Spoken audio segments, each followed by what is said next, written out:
ఆంధ్ర వాళ్ళు అప్పట్లో అనేది, అబ్బే మీరు మాట్లాడుతుంటే అన్ని ఉర్దూ అండి, మాది అసలైన తెలుగు.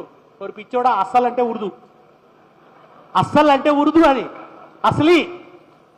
లేదండి మాది సిసలైన తెలుగు, సిసల్ అంటే ఉర్దూ. మాది నిఖార్సైన తెలుగు, నికాలస్ అంటే ఉర్దూ. మీది ఎవరి తాలూకా అనేవాళ్ళు, తాలూక్ ఉర్దూ. మీది ఏ ఇలాఖా, ఇలాఖా ఉర్దూ. కిటికీ ఉర్దూ, చెప్పల్ ఉర్దూ.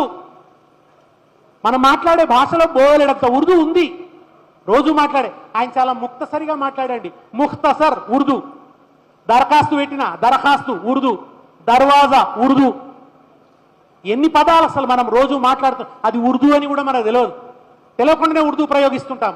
అప్పుడు నేను ఆంధ్ర వాళ్ళతో అనేది, మీ భాషలో ఉర్దూ ఉన్నదన్న సంగతి మీకు తెలియదు, మీకు తెలియదన్న సంగతి కూడా మీకు తెలియదు.